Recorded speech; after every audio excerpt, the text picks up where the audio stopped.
আজকে আমি আমাদের মাননীয় প্রধান উপদেষ্টা প্রফেসর মোহাম্মদ ইউনূসকে উদ্দেশ্য করে কিছু বলতে আসছি। স্যার, আপনি আমাদের পরম শ্রদ্ধাভাজন। স্বাধীনতা যুদ্ধের পরে দেশের সবচেয়ে কঠিন একটা সময়ে আপনি এই দেশের হাল ধরছেন, কোটি কোটি বীর জনতার ইচ্ছাকে সম্মান জানায়। আপনার সাফল্য এই দেশের আপামর জনগণের সাফল্য। আমাদের প্রিয় মাতৃভূমি বাংলাদেশকে একটা স্বাধীন, সার্বভৌম এবং গণতান্ত্রিক রাষ্ট্র হিসেবে পুনঃপ্রতিষ্ঠিত করতে হলে আপনার সফল হওয়া ছাড়া আমাদের সামনে কিন্তু আর কোনো বিকল্প নাই স্যার। আমাদের পবিত্র অঙ্গীকার হচ্ছে আপনার সাফল্যে সর্বতোভাবে সহায়তা করা। আমি সম্প্রতি বলছি যে দেশে এখন যেহেতু কোনো বিরোধী দল নাই, সেহেতু আমরাই একটা গঠনমূলক বিরোধী দলের ভূমিকা পালন করার চেষ্টা করব, অনেকটা শ্যাডো ক্যাবিনেটের মতো।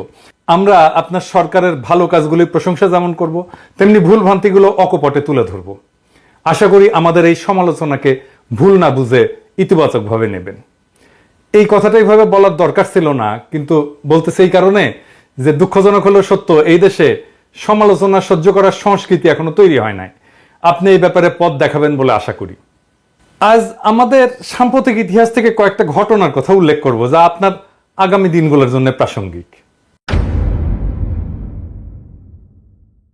প্রথম ঘটনা হলো মুক্তিযুদ্ধের পরে শেখ মুজিবের দেশে প্রত্যাবর্তন। অবিভক্ত পাকিস্তানে বাংলাদেশের গণতান্ত্রিক সংগ্রামের নেতা ছিলেন শেখ মুজিব, এটা ইতিহাস স্বীকৃত। কিন্তু মুক্তিযুদ্ধের নায়ক কিন্তু তিনি ছিলেন না। যুদ্ধের 9 মাস দেশে যে বৈপ্লবিক পরিবর্তন হয়ে গেছে সে সম্পর্কে তার বিন্দু মাত্র কোনো ধারণা ছিল না। তিনি যে অবস্থায় দেশ ছেড়ে গেছিলেন, ফিরে আসার পরে বাংলাদেশ আর সেই দেশ ছিল না, কারণ তার মাঝখানে একটা মহান মুক্তিযুদ্ধ ঘটে গেছে। অনেক রক্ত, অনেক আত্মত্যাগ, অনেক যুদ্ধ, অনেক কষ্ট, অনেক বেদনা, দেশ ত্যাগ, এই সমস্ত কিছু এই সময়ের মধ্যে ঘটে গেছে। তিনি সে বিপ্লবকে ধারণ করতে পারেননি, শুনতেও চাননি কি হয়েছিল, কারা করছিল, কেন করছিল, কিভাবে হয়েছিল, শুনতে চাননি। কারণ তিনি বিপ্লবকে ধারণ করতে চাননি, কারণ তাতে তার ভূমিকা ছিল না। ফলে তিনি চড়ে বসছিলেন উল্টো রথে, এবং এই উল্টো রথে চড়ে বসাটাই এদেশের মানুষের জন্য এমনকি তার জন্য করুণ ফলাফল বয়ে আনছিল। আমরা সবাই জানি। এটা একটা কঠিন সত্য, আপনি স্যার কিছু মনে করেন না। এইটার সাথে আপনারও মিল আছে মুজিবের এই ঘটনার সাথে। আপনি কিন্তু আমাদের দ্বিতীয় মুক্তিযুদ্ধের নায়ক না, নায়ক আমাদের বীর ছাত্র জনতা। শেখ মুজিব অবিসংবাদিত ছিলেন বলেই 72-এ সবাই তাকে অন্তরের সাথে বরণ করছিল। আপনি সর্বজন গ্রাহ্য বলেই দেশবাসী এবার আপনাকে চাইছে। আমরা আশা করব আপনি মুজিবের মতো ভুল করবেন না। আপনিও যখন বিপ্লব ঘটে আপনি দেশে নাই, আপনি প্যারিসে। আপনি আসছেন বিপ্লব বিজয়ের পরে। তাইলে আপনাকে এখন কি করতে হবে? আপনাকে করতে হবে আমাদের দ্বিতীয় স্বাধীনতার বৈপ্লবিক মর্ম আত্মস্থ করে পুরনো ঘুণে ধরা ব্যবস্থা ধ্বংসস্তূপের উপরে একটা প্রকৃত গণমুখী রাষ্ট্র ব্যবস্থা গঠনের দুরূহ কাজটার উদ্যোগ নেওয়া। এদেশের মানুষের উপরে বারে বারে চাপাই দেওয়া হয়েছে গণতন্ত্র, রাষ্ট্রবিনাশী স্বৈরশাসন এবং ফ্যাসিবাদ, যা কেবল জনগণের সকল অধিকার হরণ করে একটা প্রবল দুর্নীতিগ্রস্ত ব্যবস্থাই চালু করেনি, তা এদেশের স্বাধীনতা, সার্বভৌমত্ব, আঞ্চলিক অখণ্ডতা বিপন্ন করছে। আমাদের প্রত্যাশা আপনি এই স্বৈরশাসন এবং ফ্যাসিবাদের জানাজা পড়বেন এবং দাফন করবেন, যাতে আর কোনোদিন তা বাংলাদেশের পূর্ণ মাটিতে ফিরে আসতে না পারে। এবার ইতিহাসের দ্বিতীয় ঘটনাটা বলি। আপনি জানেন যে রাষ্ট্রপতি জিয়া হত্যার পরে সেনাপ্রধান এরশাদ তাৎক্ষণিকভাবে ক্ষমতা দখল করেনি। সে সময় মানুষের সেন্টিমেন্ট এমন ছিল যে তাতে তার পক্ষে রাষ্ট্র ক্ষমতা দখল করা সম্ভবই ছিল না। সে ধীরে ধীরে ঠান্ডা মাথায় ক্ষমতা দখলের পরিকল্পনা করে। ঘটনাটা হইতেছে যে পরিকল্পনাটা কিন্তু সে করে না স্যার, করছিল এরশাদ ছিল ভারতের 1 নাম্বার পুতুল।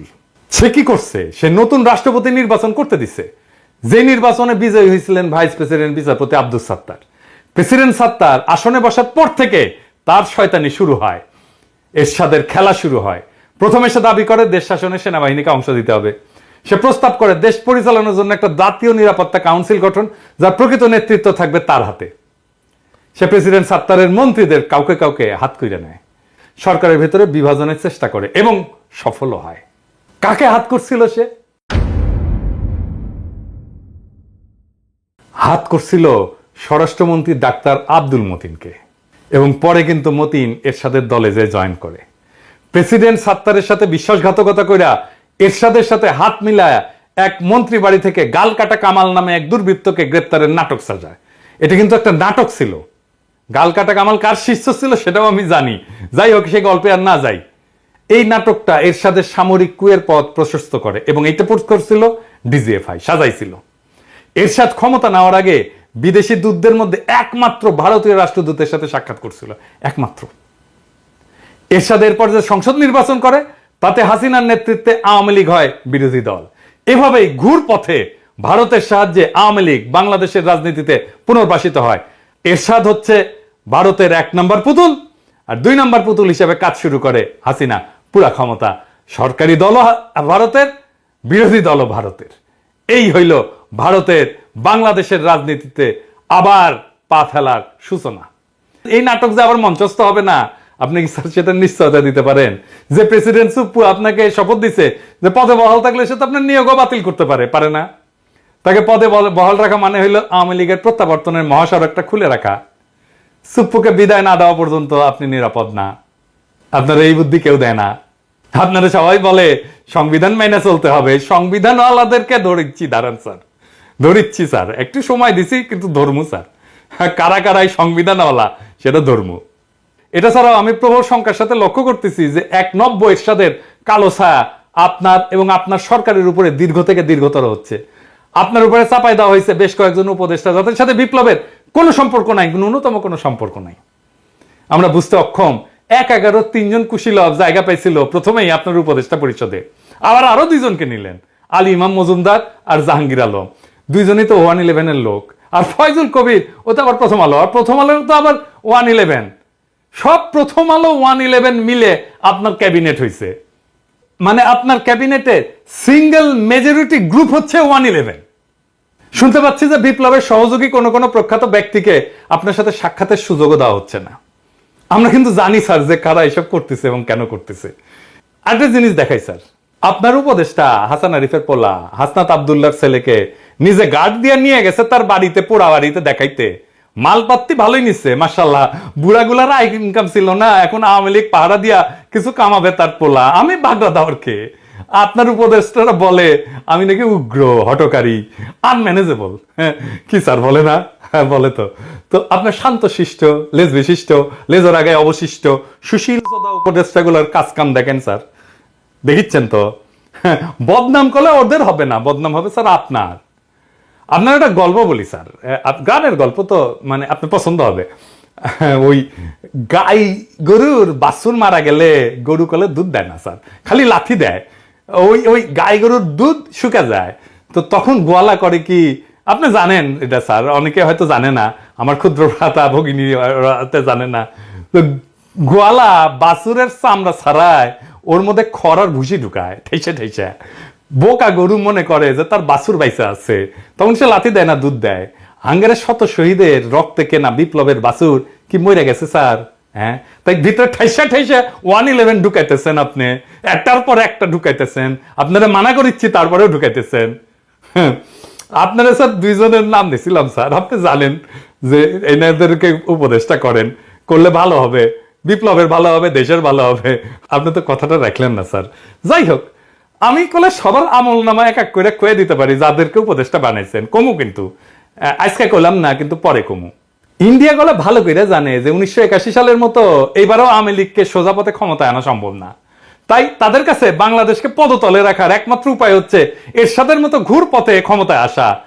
এটাই তারা করিচ্ছে। এই জন্যই আপনার ক্যাবিনেটে সব 111 এর লোকজন ঘুর পথে। এই মুহূর্তে এই ধরনের একটা সম্ভাবনার বিরুদ্ধে ব্যবস্থা না নিলে আপনার সরকার অচিরেই বড় ধরনের বিপদে পড়বে। ঢাকায় নিযুক্ত আমেরিকান প্রাক্তন উপরাষ্ট্রদূত বাংলাদেশ প্রেমিক কিন্তু জন ড্যানিলোভিচ, আপনি চেনেন ভালো করে, এমনি এমনি বলেনি যে আর্মির উপর কর্তৃত্ব স্থাপন এই মুহূর্তে আপনার সবচেয়ে বড় প্রয়োজনীয় কাজ। এই কাজটা করেন। ইতিহাসের 3য় ঘটনাটা বলি স্যার। হ্যাঁ,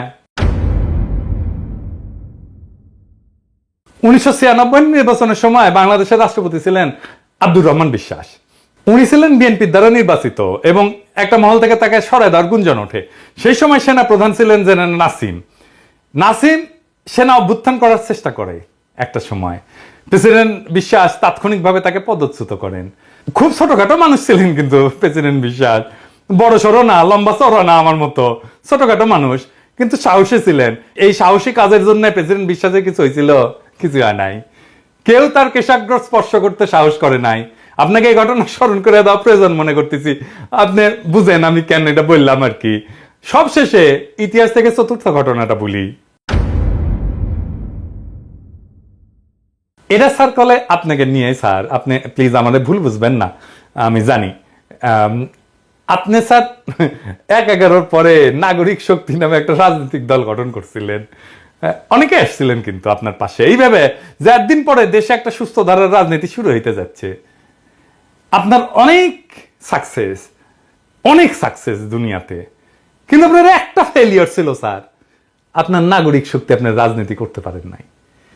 আপনি কিছুদিন পর দলটা বিলুপ্ত করে দিলেন এবং বললেন যে রাজনীতি আপনার কাজ না, আপনি রাজনীতি থেকে সরে গেলেন, কুইট করলেন।